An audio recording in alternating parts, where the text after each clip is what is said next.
Just over a month ago, I posted a video showcasing the 3 different Neo Geo ROM carts that are available today, and one of them just had an update so big that I felt like it deserved a follow-up video.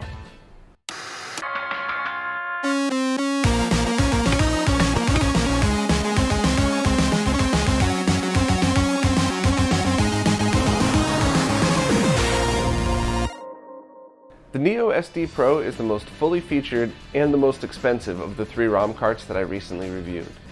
It has the ability to quickly write games to its RAM slot, which is then lost when the cart is powered off, and it can support up to 4 flash slots, which means that once the games are loaded to those, which can take a bit of time, you could reload those instantly without any wait time whatsoever, and they stay available even if you power the cart off and back on again. They're saved to flash.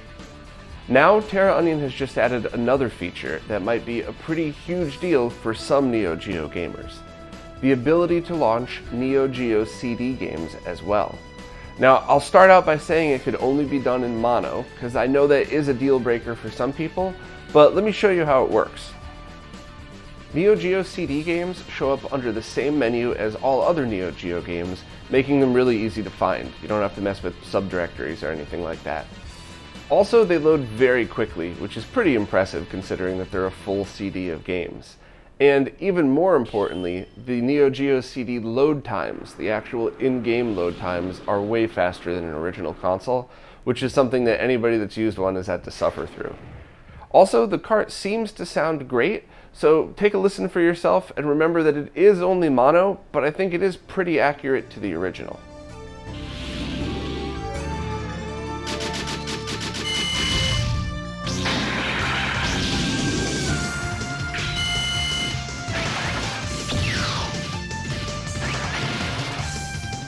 Neo Geo CD games still have the ability to access the in-game menu, allowing you to do things like access cheats and reboot the game.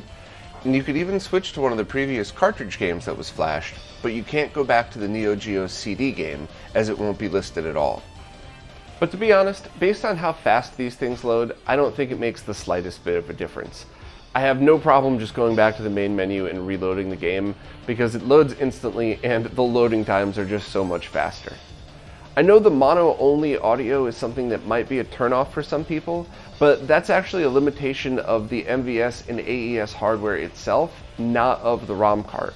So it doesn't matter who the manufacturer is, you can't pass stereo audio through the cart slot, which means that anybody that wants to make a stereo Neo Geo CD optical drive emulator for it would have to do some kind of external mixing. So that means modifying these existing carts or coming out with a new design, and then having a mixing circuit built in so that you take the output of the Neo Geo's audio, mix it through this, and then output that to your speakers, which seems pretty overly complicated. And for my personal setup, I prefer using Neo Geo in an arcade-like environment, so I don't really think that for the way I play, stereo matters to me at all. But that's 100% preference, because I know a lot of people that have their Neo Geos hooked up to stereos, and they really want to experience the awesome game music, which is one of the biggest draws of the Neo Geo CD games. Regardless if it's an existing title ported to the Neo Geo CD, or if it's an exclusive game, many of them have really great soundtracks that are different from the originals.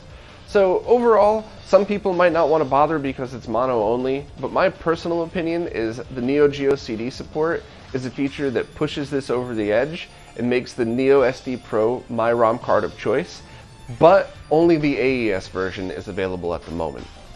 Terra Onion says they'll be releasing the MVS version later this year, and probably closer to later this summer, and that's the version that I'm going to be waiting for. That way I could play every Neo Geo game all on one setup without having to mess with different consoles, different cartridges, and different media. Well, that's it for this time. Please check out the full Neo Geo ROM cart video so that you can get every detail that you need to know about all 3. And if you'd like to be kept in the loop of everything going on in the retro gaming scene, check out the weekly podcast as well as everything else Retro RGB has to offer. Thanks again, and I'll see you next time.